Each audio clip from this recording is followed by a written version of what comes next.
प्यारे बच्चों नमस्कार। मेरे YouTube चैनल कांता की अनूठी पहल में आपका बहुत बहुत स्वागत है। आज मैं आपको कुछ ऐसी जानकारी देना चाहूँगी जो बच्चों आपके लिए बहुत ही महत्वपूर्ण है। सबसे पहले कि आप अपने बचपन में जागरूक कैसे रहें और एक सुरक्षित बचपन कैसे जिएं, इसके बारे में आज आपको बताने वाली हूँ। तो चलिए हमें कैसे इस चीज़ को समझें। सबसे पहले समझना है कि बुरा स्पर्श क्या है और अच्छा स्पर्श क्या है।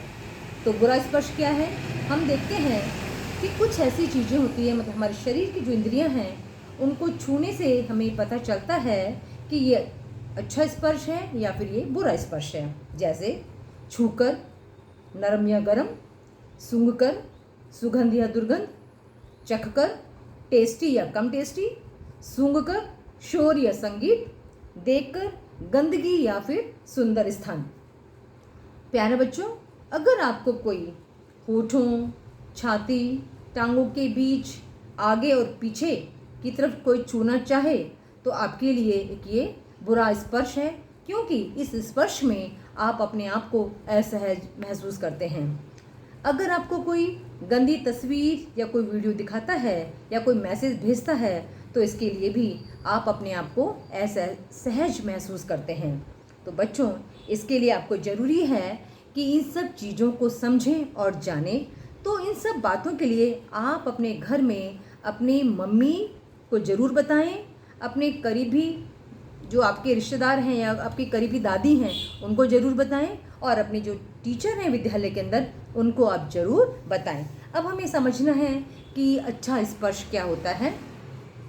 प्यारे बच्चों, माता पिता के द्वारा प्यार और स्नेह के रूप में जो स्पर्श किया जाता है, छोटे बच्चों को नहलाते समय माँ जो स्पर्श करती हैं, या शिक्षकों के द्वारा बच्चों को जो सराहना की जाती है, उनको शाबाशी के समय जो स्पर्श किया जाता है, दोस्तों और परिवार के सदस्यों के द्वारा खुशियों के पल के समय जो स्पर्श किया जाता है, या माता पिता या समाज के अन्य संबंधित व्यक्तियों के द्वारा आशीर्वाद के रूप में जो स्पर्श किया जाए, दादा दादी द्वारा आशीर्वाद के रूप में जो स्पर्श किया जाए, माता पिता की उपस्थिति में डॉक्टर के द्वारा जो स्पर्श किया जाए, ये सब अच्छे स्पर्श की श्रेणी में आते हैं।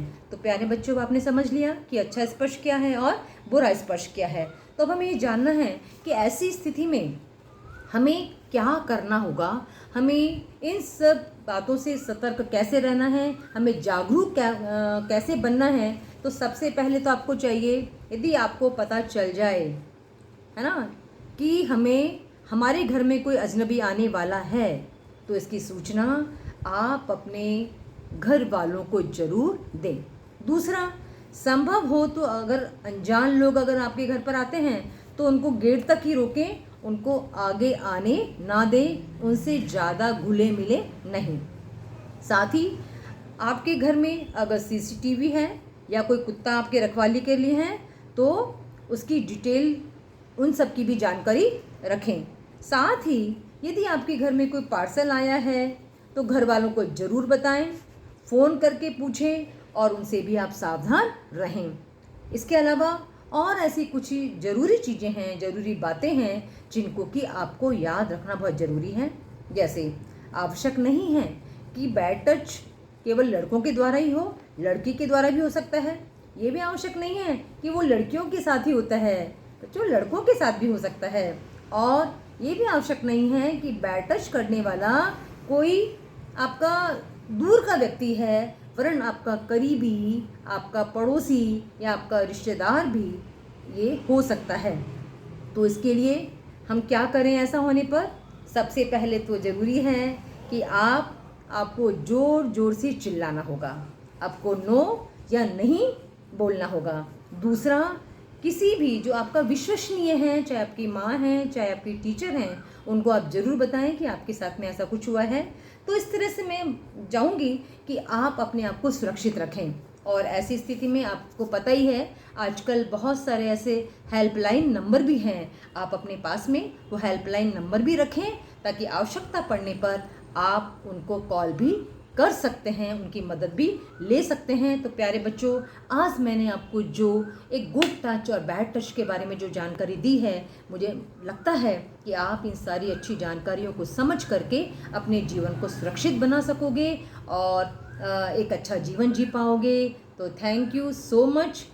अगर आपको मेरा ये वीडियो अच्छा लगे तो लाइक और शेयर ज़रूर करना, सब्सक्राइब करना, और फिर मिलते हैं अगले वीडियो के लिए। Thank you so much.